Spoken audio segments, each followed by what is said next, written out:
প্রিয় ষষ্ঠ শ্রেণীর শিক্ষার্থীরা, শুভেচ্ছা নিও।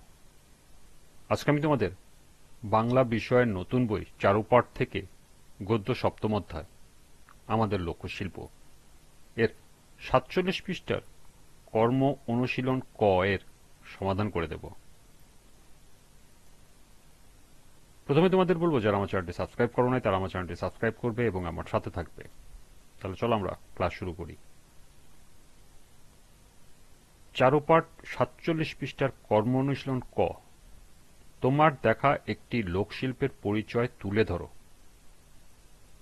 চলো এখন আমরা এর সমাধান দেখে নিই। আমার দেখা নকশিকাঁথা শিল্পের পরিচয় নিম্নে উপস্থাপন করা হলো। ভূমিকা: নকশিকাঁথা একটি গ্রামীণ লোকশিল্প, আজ লুপ্তপ্রায় হলেও কিছু কিছু নমুনা পাওয়া যায়। বাংলার লোকশিল্পকর্মের মধ্যে নকশিকাঁথা এক অসাধারণ নিদর্শন।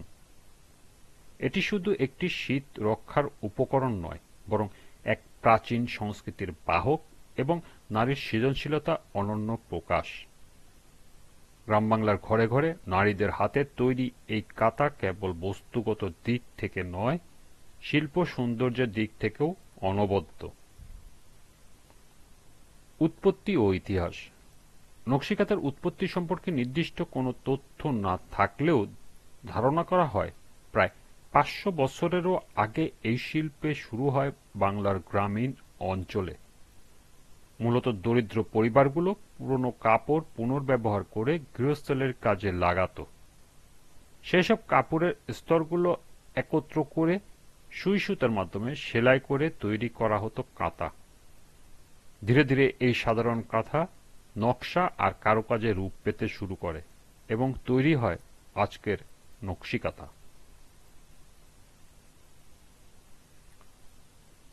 তৈরির পদ্ধতি: নকশিকাঁথা সাধারণত পুরনো শাড়ি, ধুতি, লুঙ্গি কিংবা অন্যান্য ব্যবহারযোগ্য কাপড় একাধিক স্তরে সাজিয়ে তৈরি করা হয়।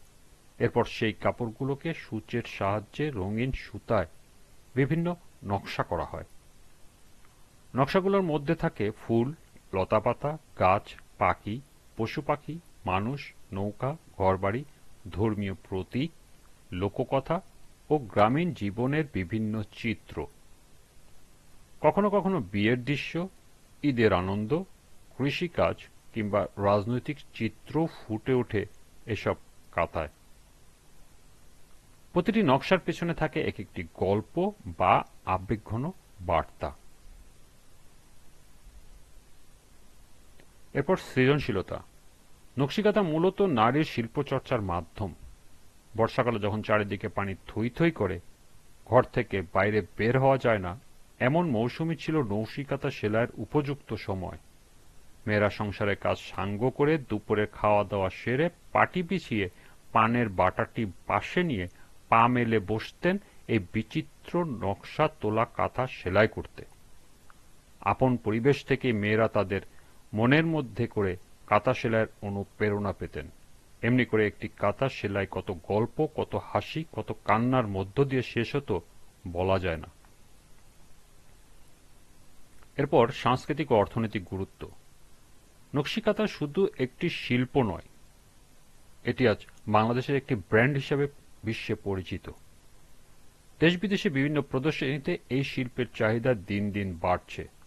বর্তমানে কেবল এটি বিছনা চাদর বা শীতের কাপড় হিসাবে নয়, বরং ওয়াল হ্যাঙ্গিং, ব্যাগ, পর্দা, জামা কাপড়, এমনকি গৃহসজ্জার সামগ্রী হিসেবেও ব্যবহৃত হচ্ছে। এই শিল্প নারীদের আত্মকর্মসংস্থানের পথ খুলে দিয়েছে। অনেক নারী এখন ঘরে বসে নকশিকাঁথা তৈরি করে জীবিকা নির্বাহ করছেন। এটি গ্রামীণ অর্থনীতিতে গুরুত্বপূর্ণ অবদান রাখছে। সবশেষ উপসংহার: নকশিকাঁথা বাংলার গর্ব। এটি আমাদের ঐতিহ্য, সংস্কৃতি ও ইতিহাসের সাক্ষী। এক একটি নকশিকাঁথা যেন এক একটি কাহিনীর পটচিত্র। এই লোকশিল্পকে রক্ষা করা এবং এর উন্নয়নে সরকারি ও বেসরকারি পর্যায়ে আরও উদ্যোগ নেওয়া দরকার। বর্তমান প্রজন্মকে এই শিল্প সম্পর্কে আগ্রহী করে তুলতে পারলে কেবল শিল্প নয়, বরং একটি ঐতিহ্য বেঁচে থাকবে অনেক দিন। এই ছিল 47 পৃষ্ঠার কর্ম অনুশীলন ক এর সমাধান। আজকের ক্লাসটি এ পর্যন্তই।